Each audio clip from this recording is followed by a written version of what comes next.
Voici le printemps, la douceur du temps nous fait des avances. Partez mes enfants. Apprendre le solfège du vin, c'est à la portée de tout le monde. Je dirais un gamin de 10 ans, même sans boire le vin.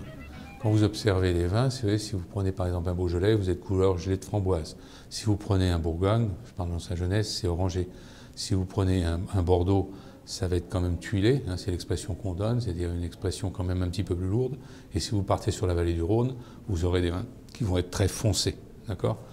Après, dans les goûts, bon, le Beaujolais, ça va être quelque chose de souple, c'est du gamay. Le Bourgogne, on va le reconnaître, ça va être un peu acide, comme si vous gardiez, par exemple, un pépin de raisin, un pépin de cerise à l'eau de vie trempé dans l'alcool, et que vous le gardiez dans votre bouche. Vous voyez, c'est le côté un petit peu qui vous fait saliver, c'est le goût du Bourgogne. Le Bordeaux, c'est souvent l'astringence qui déplaît un petit peu, c'est-à-dire l'amertume qui déplaît aux jeunes consommateurs. Quant à la vallée du Rhône, ben vous avez toujours des vins qui sont très souples, très ensoleillés, très ronds, etc. C'est peut-être par là qu'il faut commencer la différence pour commencer à comprendre le vin quand on n'en a jamais bu dans les rouges. Pour les blancs, le Sauvignon, qui est quand même un cépage assez simple à connaître, hein, c'est toujours un vin qui se plaira avec les huîtres ou avec les produits iodés. C'est un vin qui est tout de même assez acide, hein, et qui est plaisant pour accompagner donc les choses un peu iodées. La Bourgogne, ça va être plus doré comme cépage, alors que le Sauvignon, ça va être blanc à reflets verts. Hein. Le Chardonnay, ça va être toujours doré, si vous voulez, et on va avoir des vins qui se plairont mieux, si vous voulez, avec des poissons grillés ou comment ça s'appelle, des homards ou autre chose, hein, des choses quand même plus élaborées. Hein. Si vous allez prendre les vins blancs de Roussanne ou de Marsanne, par exemple, de la vallée du Rhône, vous allez avoir des vins plus lourds, hein, plus amples dans le verre. Bon, c'est assez facile à s'y reconnaître. Hein. Après, bien sûr, c'est en dégustant que votre cerveau va impressionner toutes ces choses. Et là, c'est pas juste. Peut-être le bon professeur que je suis ne sera jamais champion du monde. Celui qui a entraîné Nadal au tennis, il n'est pas devenu le meilleur tennisman. Donc c'est l'injustice de ce que l'on reçoit en héritage peut-être génétique ou au don des dieux qui fait que quelques-uns parmi les millions de dégustateurs deviennent des champions. Les autres peuvent être des passionnés, peuvent être les éléments nécessaires pour éduquer ces champions, mais ils ne seront jamais les champions. Tranquille, les barques dociles au bras des amants, de fraîches guinguettes. Le conseil que je donne sur les vins rouges, c'est de connaître sa cave, notamment pour les gens qui ont des vins très très vieux, etc. C'est l'expérience de boire le vin sur sa table qui va vous permettre de déterminer la façon de le boire. Donc, bon, première chose, aussi bien pour les vins blancs que pour les vins rouges, pensez à déboucher, hein, votre bouteille devant ou avant, comme vous voulez, hein, et de la bouter avant de le mettre dans tous les verres. Sinon, si vous servez un bout de bouchon et que vous servez tous les verres, il faut emmener les verres, les laver, recommencer.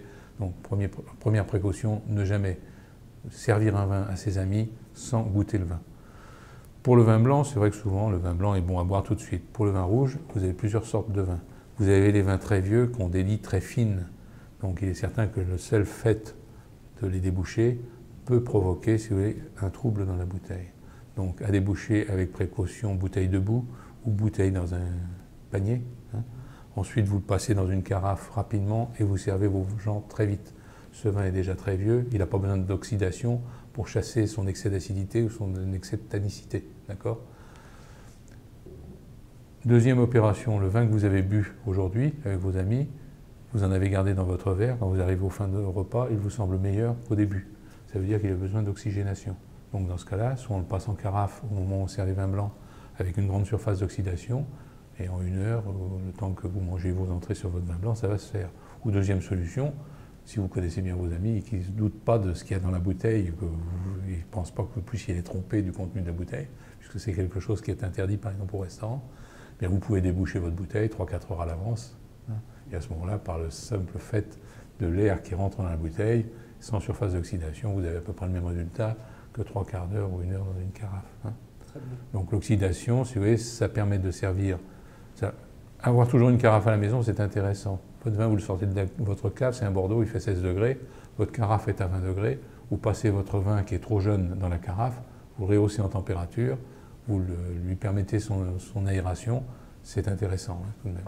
Il faut savoir aussi que le vin que vous achetez est différent si vous voulez le mettre dans votre cave pour le vieillir longtemps ou si vous voulez l'acheter pour le boire tout de suite. Tous les vignerons ont plusieurs vinifications. Une vinification notamment qui va permettre aux restaurateurs ou aux vendeurs de vin de mettre sur la table les vins tout de suite, et une vinification d'autres cuves où on va faire une extraction à plus haute température, où on aura des expressions de tanins qui ne permettront pas de boire le vin avant 5 ou 6 ans. Ce qu'il faut savoir, c'est qu'un vin met un tiers de son temps à se bonifier, un tiers de son temps à se conserver, un tiers de son temps à mourir. Donc si vous voulez des vins de grande conservation pour votre cave, précisez-le à votre caviste ou à votre vigneron qui vous vend le vin en disant attention, je veux un vin de garde. Si au contraire vous voulez un vin à boire vite, eh bien vous aurez un vin où on aura fait une partie de la fermentation peut-être en carbonique, une autre partie à basse température, de manière à ce que les vins soient plus souples tout de suite, mais ils vieilliront moins longtemps. Et puis de temps en temps, un air de vieille romance semble donner la cadence